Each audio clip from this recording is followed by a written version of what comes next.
दोस्तों, क्या आपने कभी सोचा है कि एक गरीब मछुआरे का बेटा कैसे भारत का मिसाइल मैन बन गया? कैसे एक छोटे से गांव से निकलकर एक इंसान वैज्ञानिक बना, राष्ट्रपति बना और करोड़ों दिलों का हीरो भी।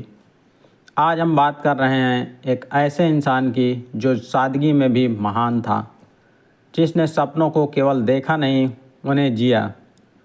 उसका नाम था डॉक्टर APJ अब्दुल कलाम और उनकी आत्मकथा है विंग्स ऑफ फायर, यानी अग्नि की उड़ान। ये किताब सिर्फ एक व्यक्ति की कहानी नहीं है, ये एक विचारधारा है कि कोई इंसान, चाहे उसकी शुरुआत कितनी ही साधारण क्यों ना हो, अगर उसके पास सपने हैं और उन्हें पाने की जिद है तो वो इतिहास रच सकता है। आज के इस वीडियो में हम जानेंगे डॉक्टर कलाम के संघर्षों की कहानी, उनके जीवन के सच्चे अनुभव और वो सबक जो हमें विंग्स ऑफ फायर से सीखने को मिलते हैं, सच्चाई, मेहनत, आत्मबल और आत्मनिर्भरता के। तो अगर आप भी अपनी ज़िंदगी में कुछ बड़ा करना चाहते हैं, अगर आपके अंदर भी उड़ने की चाह है, तो इस वीडियो को आखिर तक देखते रहिए, क्योंकि ये कहानी आपके दिल को छुएगी, सोच को बदलेगी और हो सकता है आपकी उड़ान की शुरुआत भी यहीं से हो। तो चलिए शुरू करते हैं विंग्स ऑफ फायर, अग्नि की उड़ान की ये प्रेरणादायक यात्रा। भाग 1, बचपन और परिवार। साल था 1931। जगह थी रामेश्वरम, तमिलनाडु का एक छोटा सा द्वीप, जहाँ हिंदू और मुस्लिम एक साथ रहते थे। मंदिरों की घंटियाँ और नमाज की अजान साथ सुनाई देती थी। यहीं पर जन्म हुआ अबुल पाकिर जैनुलाब्दीन अब्दुल कलाम का। कलाम का परिवार बहुत अमीर नहीं था, लेकिन उनका दिल बहुत बड़ा था। उनके पिता जैनुलाब्दीन नाव बनाने और चलाने का काम करते थे। वे पढ़े लिखे नहीं थे, लेकिन उनके पास ज्ञान का सागर था, संयम, सदाचार और धर्म की समझ। उनकी माँ आसी अम्मा एक साधारण लेकिन बहुत ही दयालु महिला थी, जो हर भूखे को भोजन कराती थी। डॉक्टर कलाम ने लिखा है कि उनका घर बड़ा नहीं था, लेकिन उसमें प्यार, सम्मान और संस्कारों की कोई कमी नहीं थी। कठिनाइयों के बीच पढ़ाई का जुनून। बचपन में ही कलाम को परिवार की आर्थिक स्थिति समझ में आने लगी थी। वे सुबह 4 बजे उठकर नमाज पढ़ते, फिर गणित की पढ़ाई करते और फिर अखबार बांटने जाते, ताकि अपने पिता का हाथ बटा सकें और अपनी पढ़ाई का खर्च उठा सकें। लेकिन उन्होंने कभी शिकायत नहीं की, क्योंकि उनके मन में सपना था कुछ बड़ा करने का, देश के लिए कुछ करने का। उनके एक टीचर सुब्रमण्यम अय्यर ने उन्हें पहली बार हवा में उड़ते हुए पक्षियों को देखकर बताया था, क्या तुम कल्पना कर सकते हो, इंसान भी उड़ सकता है? यहीं से उनके दिल में एक बीज बोया गया, उड़ने का सपना। एक प्रेरणादायक वातावरण। रामेश्वरम में कलाम का बचपन धार्मिक सहिष्णुता और आपसी सम्मान के वातावरण में बीता। उनके सबसे अच्छे दोस्त थे श्रीवासन अय्यर, जो एक हिंदू पुजारी के बेटे थे। कई बार जब कुछ लोग मुस्लिम लड़के को मंदिर के पास देखने से नाराज़ होते, तब अय्यर साहब उनका समर्थन करते और कहते, ज्ञान का कोई धर्म नहीं होता। कलाम की सोच भी यही से बनी। वो आजीवन धार्मिक नहीं, बल्कि आध्यात्मिक इंसान बने, जो सभी धर्मों को एक समान सम्मान देते थे। छोटे छोटे अनुभव, बड़ी बड़ी सीखें। विंग्स ऑफ फायर में कलाम ने बहुत स्पष्ट लिखा है कि उनका जीवन किसी चमत्कार से नहीं बदला, बल्कि छोटे छोटे फैसलों, संघर्षों और शिक्षकों की सीख से बना। मेरे पिता ने मुझे सिखाया, दूसरों की मदद करो और खुद के लिए कभी मत रो। मेरी माँ ने मुझे सिखाया, नम्र बनो, सब्र रखो और विश्वास कभी मत खो। अब आप सोचिए, एक बच्चा जो मंदिर की घंटियों, मस्जिद की अजान, समुद्र की लहरों और स्कूल की घंटियों के बीच बड़ा हो रहा है, जिसे ना तो ऊंची अंग्रेजी आती है और ना बड़े स्कूल मिलते, क्या वो सच में वैज्ञानिक बन सकता है? क्या वो देश का राष्ट्रपति बन सकता है? जानिए कलाम के जीवन की अगली रोमांचक यात्रा, जब वो बना एक एरोनॉटिकल इंजीनियर और उसके बाद भारत के मिसाइल मैन की पहचान कैसे मिली। तो जुड़े रहिए, क्योंकि ये कहानी है एक साधारण इंसान की असाधारण उड़ान की। भाग 2, शिक्षा और जुनून। कलाम के जीवन में शिक्षा सिर्फ एक जरिया नहीं थी नौकरी पाने का, बल्कि वो थी उनका अस्त्र जिसके सहारे वो अपनी उड़ान तय करना चाहते थे। उनका मानना था ज्ञान ही सबसे बड़ी शक्ति है, और इसलिए उन्होंने हर कठिनाई के बावजूद अपनी पढ़ाई को भी कभी रुकने नहीं दिया। रामेश्वरम के स्वाड स्कूल में उन्होंने अपनी प्रारंभिक शिक्षा पाई। यहीं पर उन्होंने गणित और भौतिक विज्ञान में गहरी रुचि दिखाई। वो घंटों तक सवाल हल करते रहते थे और उनके शिक्षक उन्हें एक अलग नज़र से देखते थे, एक ऐसे छात्र के रूप में जो केवल परीक्षा पास करने के लिए नहीं बल्कि समझने के लिए पढ़ता है। डॉक्टर कलाम ने लिखा है कि एक बार उनके गणित के शिक्षक ने कहा, जब तक तुम इस समीकरण को समझ नहीं लेते तुम स्कूल से नहीं जा सकते। और कलाम ने भी हार नहीं मानी। उन्होंने घंटों मेहनत की और वह समीकरण हल करके दिखाया। उड़ान का सपना, एरोनॉटिक्स की ओर झुकाव। जब कलाम 10वीं कक्षा में थे, उन्होंने पहली बार अपने मन में उड़ने का सपना देखा। परिंदों को उड़ते देख वे सोचते थे, क्या इंसान भी उड़ सकता है?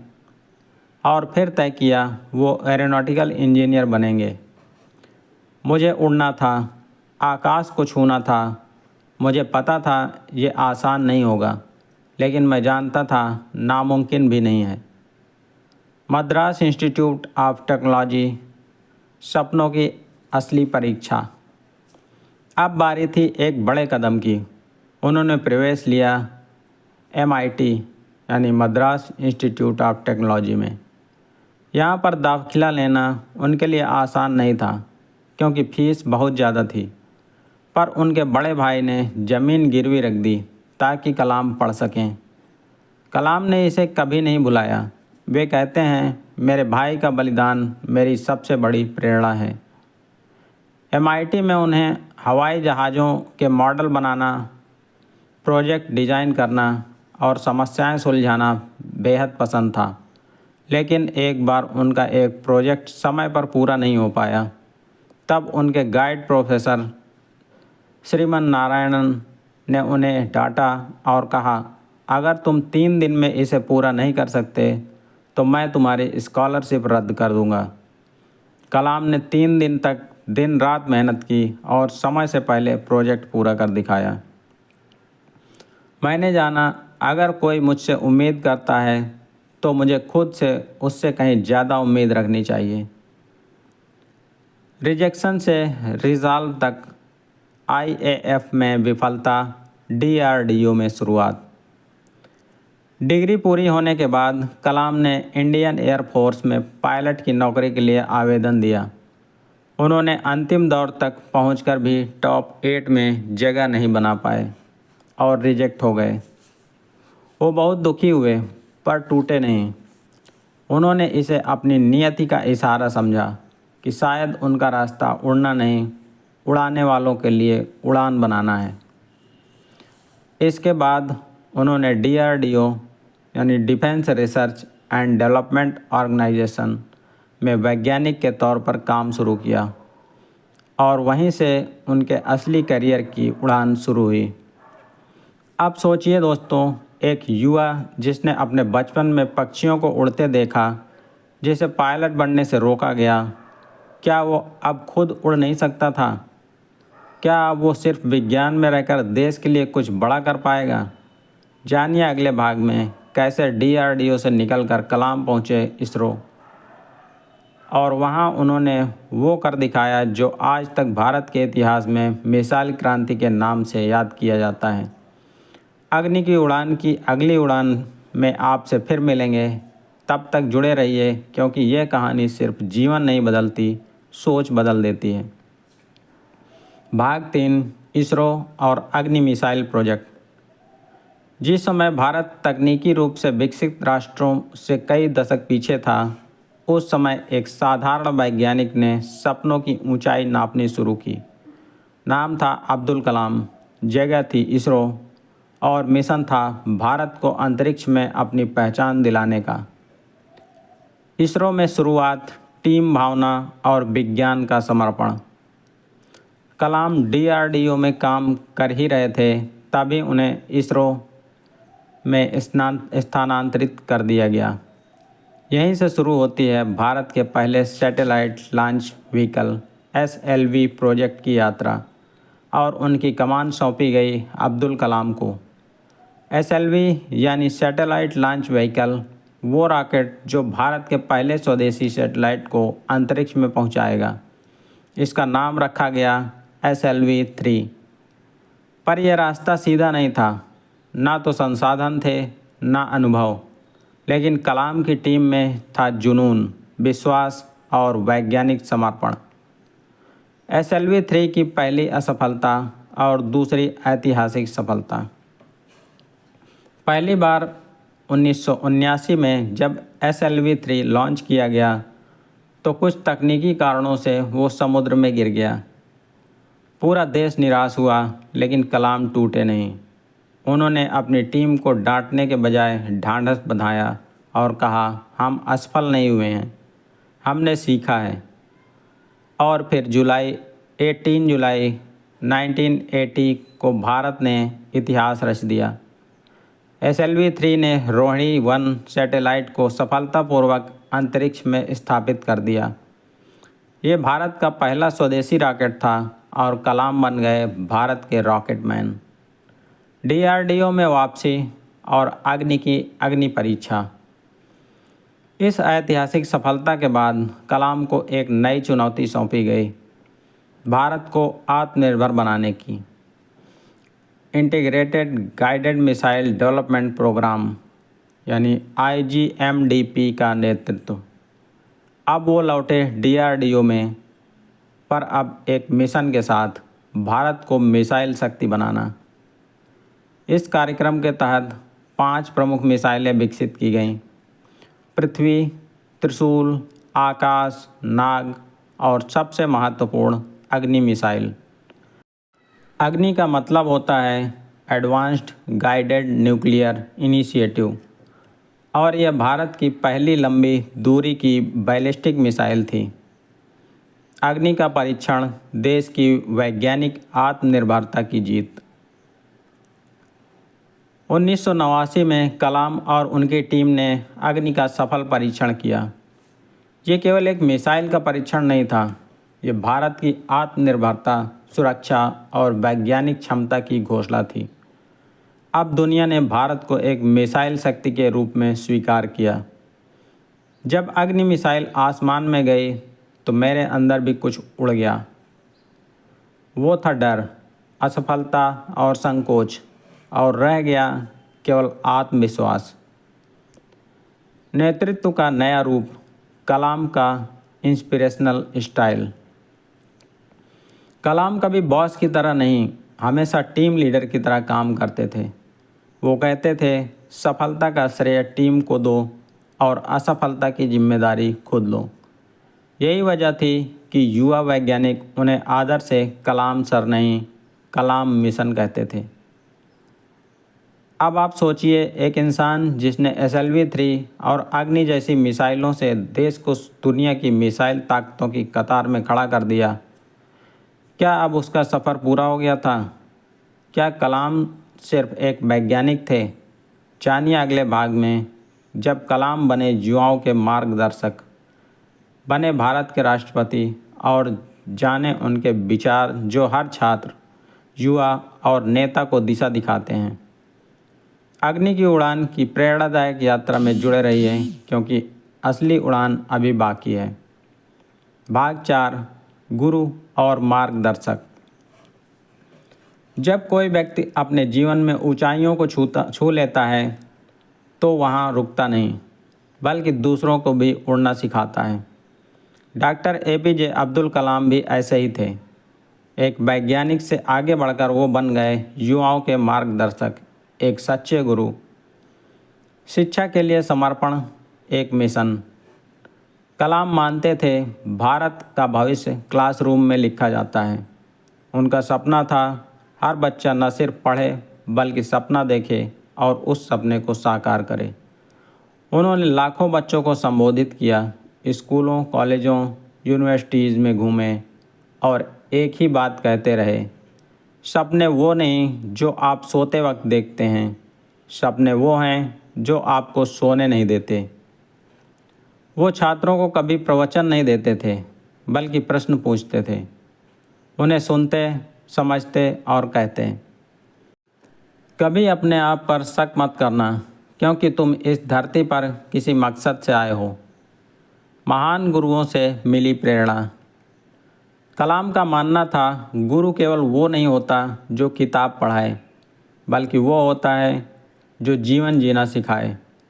उन्होंने अपने जीवन में कई ऐसे मार्गदर्शक पाए जैसे सुब्रमण्यम अय्यर, जिन्होंने उन्हें वैज्ञानिक सोच दी, प्रोफेसर सतीश धवन, इसरो के चेयरमैन, जिन्होंने विफलता में भी कलाम को आगे रखा और कहा जब हम फेल हुए हैं तो मैं सामने आया और जब हम सफल हुए तो तुम आगे बढ़ो। ऐसे गुरुओं से सीखी हुई बातें ही कलाम ने आगे जाकर करोड़ों युवाओं तक पहुंचाई। लेखन और विचार।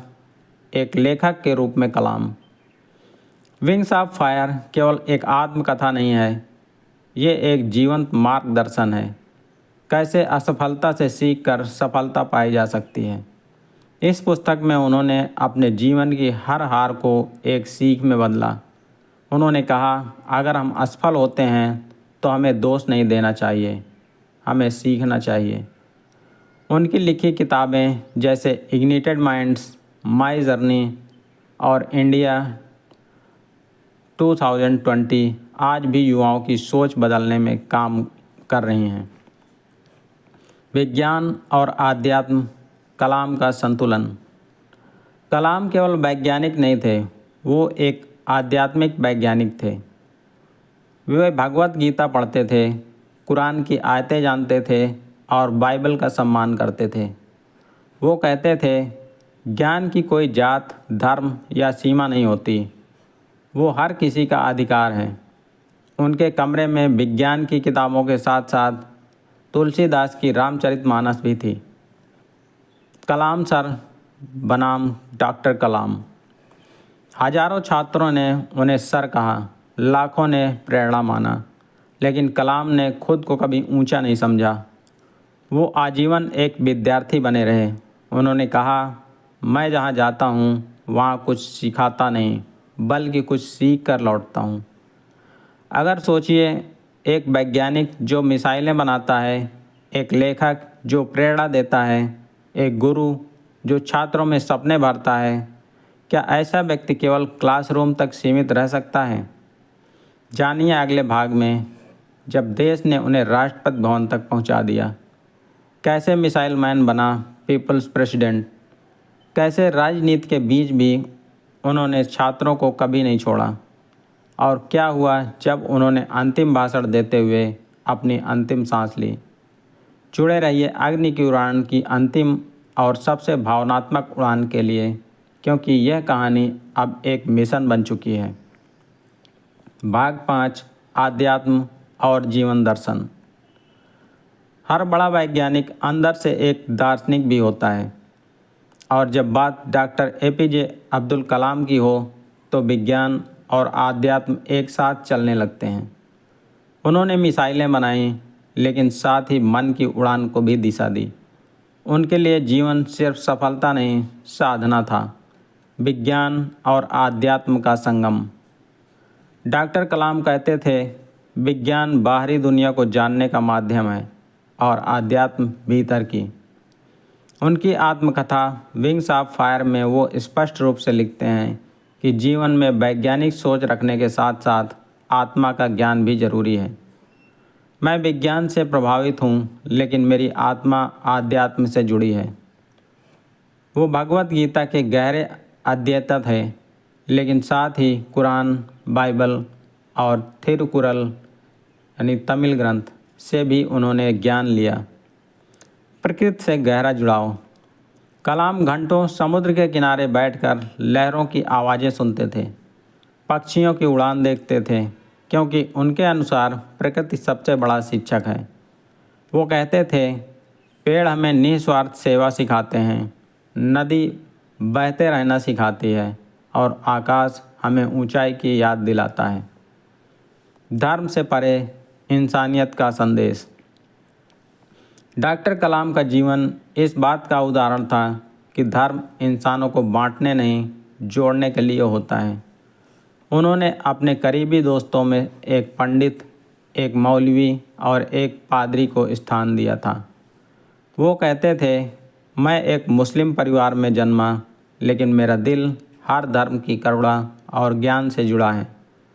उन्होंने भारत को एक ऐसा राष्ट्र बनाने का सपना देखा जहां हर बच्चा वैज्ञानिक सोच रखे और हर युवा में नैतिक मूल्य हों।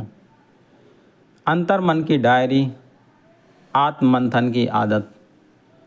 कलाम रोज़ रात को अपनी डायरी में लिखते थे, मैंने आज क्या सीखा, किसे प्रेरित किया और क्या मैं अपने लक्ष्य से भटका तो नहीं।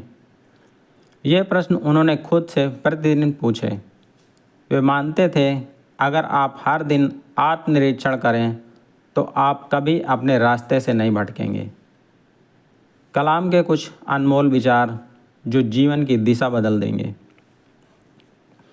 जब जीवन में समस्या आती हैं तो समझो कि भगवान तुम्हें किसी ऊंचाई के लिए तैयार कर रहा है।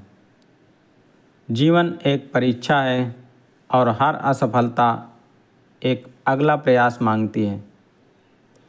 हम तब तक हारते नहीं जब तक हम खुद मान न लें कि हम हार चुके हैं। अब सोचिए, एक व्यक्ति जो मिसाइल बनाता है, जो राष्ट्र को दिशा देता है, जो युवाओं का आदर्श है, अगर वो हर दिन खुद से सवाल करता था, क्या मैं सही दिशा में हूँ, तो क्या आपने आज खुद से ये सवाल पूछा है? और अब अगला भाग आपको ले चलेगा उस मोड़ पर जब भारत ने उन्हें राष्ट्रपति की कुर्सी पर बैठाया। जानिए कैसे रॉकेट मैन बना पीपल्स प्रेसिडेंट, कैसे उनका हर भाषण युवाओं के दिल को छू जाता था और आखिर में क्या हुआ जब मंच पर भाषण देते हुए उन्होंने हमेशा के लिए विदा ली। जुड़े रहिए अग्नि की उड़ान की अंतिम उड़ान के साथ, जो कलाम के विचारों से नहीं, उनकी आत्मा से जुड़ी है। भाग 6, भारत के लिए सपना। हर देश को आगे बढ़ने के लिए एक सपना चाहिए और भारत को वो सपना मिला डॉक्टर APJ अब्दुल कलाम के माध्यम से। उन्होंने न केवल सपना देखा बल्कि उसे शब्दों में गढ़ा और फिर उसे करोड़ों युवाओं के दिलों में बो दिया। इंडिया 2020 विकसित भारत का सपना। डॉक्टर कलाम ने कहा था, अगर भारत को विकसित राष्ट्र बनाना है तो उसके नागरिक को सपना देखना होगा। उन्होंने इंडिया 2020 नाम की पुस्तक लिखी, जो सिर्फ एक किताब नहीं थी बल्कि भारत का रोड मैप थी। कैसे भारत को कृषि से उद्योग में बदलना है, शिक्षा को केवल डिग्री नहीं कौशल का माध्यम बनाना है, टेक्नोलॉजी, स्वास्थ्य, पर्यावरण और नैतिक मूल्यों के बीच संतुलन बैठाना है। हमारे पास प्रतिभा है, संसाधन हैं, सपने हैं। अब हमें सिर्फ एकजुटता और एक दृष्टि चाहिए। युवाओं पर अटूट विश्वास। कलाम हर भाषण में यही कहते थे, युवा ही राष्ट्र की आत्मा है। उन्होंने लाखों छात्रों को सीधा संबोधित किया।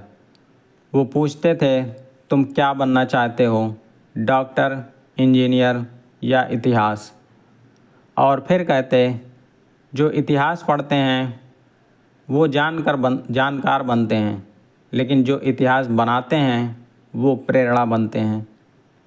उन्होंने युवाओं को सिर्फ नौकरी के लिए नहीं, राष्ट्र निर्माण के लिए तैयार किया। विश्व मंच पर भारत की छवि। डॉक्टर कलाम चाहते थे कि भारत सिर्फ उपभोक्ता देश न रहे, बल्कि नवाचार का केंद्र बने। वो विज्ञान और आध्यात्म को साथ लेकर चलना चाहते थे, जहां भारत अपनी संस्कृति विरासत को भी सम्मान दे और आधुनिक टेक्नोलॉजी में भी विश्व गुरु बने। राष्ट्रपति भवन से लेकर गांव के स्कूल तक। जब वो राष्ट्रपति बने तब भी उनका सपना नहीं बदला। उन्होंने लाल कालीन की जगह लाल मिट्टी को चुना। राष्ट्रपति भवन के भव्य गलियारों से निकलकर वो छोटे छोटे स्कूलों में गए। वो कहते थे, मैं केवल एक पद नहीं हूँ, मैं एक मिशन हूँ। उनकी वाणी में ऊर्जा होती थी, उनके शब्दों में अग्नि। उन्होंने हर मंच से यही दोहराया, भारत को 2020 तक विकसित राष्ट्र बनाना है और इसके लिए हर नागरिक जिम्मेदार है। विजन 2020 सिर्फ एक साल नहीं, एक चेतना। विजन 2020 कोई तारीख नहीं थी, वो एक चेतना थी जो आज भी जिंदा है। कलाम का सपना था भ्रष्टाचार से मुक्त भारत, समान शिक्षा का अधिकार, महिला सशक्तिकरण, स्वावलंबी गांव और आत्मनिर्भर युवा। उन्होंने लिखा, भारत को कोई बाहरी ताकत नहीं रोक सकती, भारत का युवा जाग जाए। अब सोचिए, जिस व्यक्ति ने जीवन भर देश को सपना दिखाया, जो अंतिम सांस तक बोलते रहे, great dreams of great dreamers are always transcended. क्या हम उनके सपने को अधूरा छोड़ सकते हैं? अब अगला और अंतिम भाग जानिए, जब डॉक्टर कलाम ने मंच पर भाषण देते हुए अपने अंतिम शब्द कहे। कैसे उन्होंने मृत्यु को भी एक प्रेरक संदेश बना दिया और क्यों आज भी उन्हें केवल याद नहीं किया जाता बल्कि जिया जाता है। तो जुड़े रहिए विंग्स ऑफ फायर की अंतिम कड़ी के साथ, जो आपको रुलाएगी नहीं बल्कि उठाकर खड़ा कर देगी। भाग 7, अंतिम यात्रा और अमर विरासत। डॉक्टर APJ अब्दुल कलाम एक वैज्ञानिक, एक राष्ट्रपति, एक शिक्षक और सबसे बड़ी बात, एक इंसान जिसने करोड़ों दिलों को छू लिया। उनकी आखिरी यात्रा भी उनकी ज़िंदगी की तरह सरल, सच्ची और महान थी। अंतिम भाषण और अंतिम क्षण। 27 जुलाई 2015 का दिन इतिहास में दर्ज हो गया, जब भारत का मिसाइल मैन, देश का प्रिय राष्ट्रपति एक व्याख्यान देते हुए अचानक गिर पड़े। दिल का दौरा पड़ा, लेकिन उनका संदेश, उनका विचार और उनका सपना जिंदा रहा। कलाम ने अपने अंतिम भाषण में कहा था, जब सपने बड़े हों तो हिम्मत भी बड़ी होनी चाहिए, जब लक्ष्य ऊंचे हों तो प्रयास भी ऊंचे होने चाहिए। डॉक्टर कलाम केवल एक व्यक्ति नहीं थे, वे एक संकल्प थे, एक आशा थे, एक रास्ता थे। उनकी किताबें, उनके विचार, उनके भाषण आज भी करोड़ों युवाओं को प्रेरित करते हैं। उनकी विरासत हमें याद दिलाती है कि सपने देखो, मेहनत करो और कभी हार मत मानो। जीवन में विंग्स ऑफ फायर का महत्व।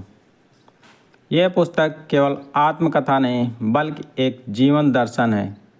यह हमें सिखाती है कि मुश्किलों को कैसे मात दें, असफलताओं से कैसे सीखें, गुरु और मार्गदर्शकों का महत्व समझें, आत्मा और विज्ञान के बीच संतुलन बनाएं और सबसे महत्वपूर्ण, अपने देश और समाज के लिए कैसे काम करें। आपके लिए सुझाव इस किताब से जीवन में आगे बढ़ने के लिए। अपने सपनों को पहचानें और बड़े लक्ष्य बनाएं। कलाम ने हमेशा कहा, सपनों को कभी छोटा मत समझो। लगातार सीखते रहें और आत्मनिरीक्षण करें। हर दिन खुद से पूछें, मैंने आज क्या नया सीखा। निरंतर मेहनत और धैर्य रखें।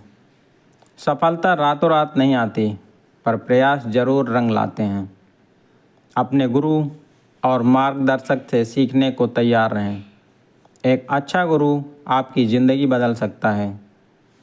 समाज और देश के लिए योगदान दें। अपने ज्ञान और कौशल से दूसरों की मदद करें। आध्यात्म और विज्ञान दोनों को अपनाएं। जीवन में संतुलन बनाए रखें और हर क्षेत्र में उत्कृष्टता प्राप्त करें। अब क्या आप तैयार हैं अपने सपनों को विंग्स ऑफ फायर देकर उन्हें उड़ान भरने के लिए? क्या आप भी कलाम की तरह अपने जीवन और देश के लिए एक मिशन लेकर आगे बढ़ेंगे? आपका सफ़र अभी ख़त्म नहीं हुआ, ये तो बस शुरुआत है। डॉक्टर कलाम की कहानी से प्रेरणा लें, अपनी कहानी खुद लिखें और अपने जीवन को ऊंचाइयों तक ले जाएं। अग्नि की उड़ान सिर्फ डॉक्टर कलाम की कहानी नहीं, हर उस भारतीय की कहानी है जो बड़े सपने देखता है। अगर एक नाव चलाने वाले का बेटा राष्ट्रपति बन सकता है तो आप क्यों नहीं? अगर आपको ये कहानी प्रेरणादायक लगी हो तो वीडियो को लाइक करें, शेयर करें और हमारे चैनल को सब्सक्राइब करें। अगले वीडियो में मिलते हैं एक और महान किताब की प्रेरणा के साथ। धन्यवाद। जय हिंद।